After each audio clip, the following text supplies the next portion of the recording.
working at weekends, and feeling utterly miserable.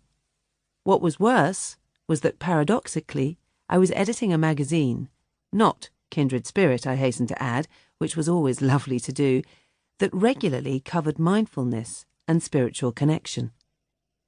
Mindfulness is the practice of becoming aware of yourself, your thoughts, and the world around you, without judgment and with acceptance.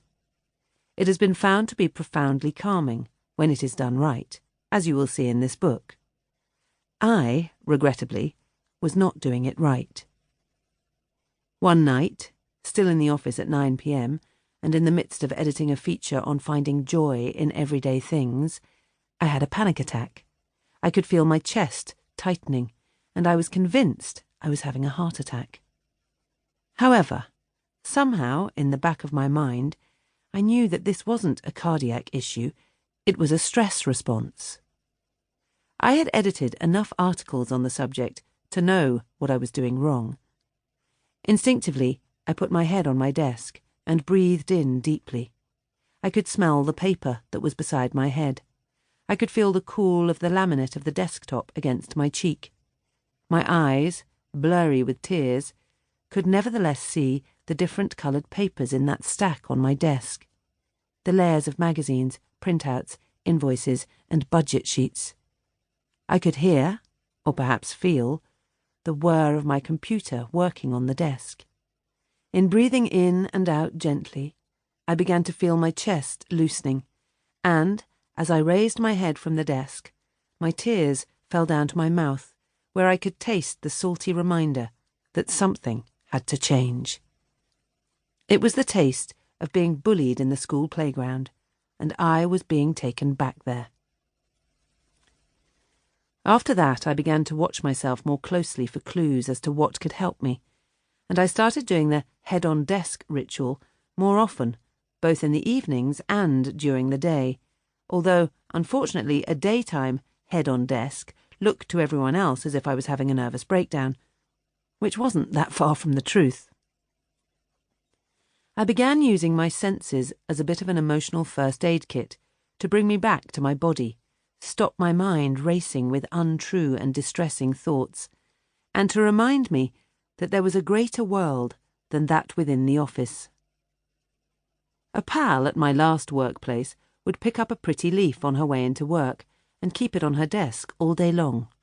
She said it was to remind her that in the midst of a stressful workday, the world continued outside with all its beauty and serenity, untouched by the small dramas of our lives. The power of the senses. In calming myself down, I was focusing on something that we all have, our senses. Even if you're without one or two of your senses, odds are you will have the others. Elementary school children are taught about 5 senses, but in fact, scientific studies now believe we have anywhere between 14 and 21.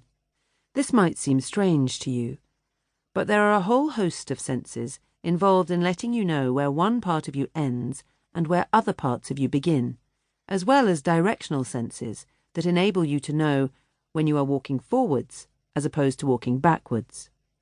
Then there is your sense of balance and hunger and thirst, all receptors that give messages to your brain and are considered to be senses. The senses we will concern ourselves with in this book are the 5 that Aristotle outlined in De Anima, on the soul: sight, sound, smell, taste, and touch. Rituals grounded in your 5 senses are easy to perform because you are concentrating on a power you use every day and are familiar with. It may be that over the years you have stopped honouring a particular sense because you have felt as though it wasn't as necessary to your life as another one. This book will help to bring you back into balance.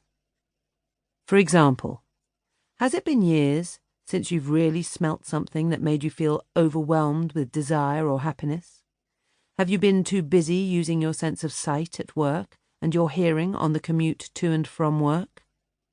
Perhaps it is that very commute that has led you to try to dampen your sense of smell so that it isn't too unpleasant. On the other hand, have you ever gone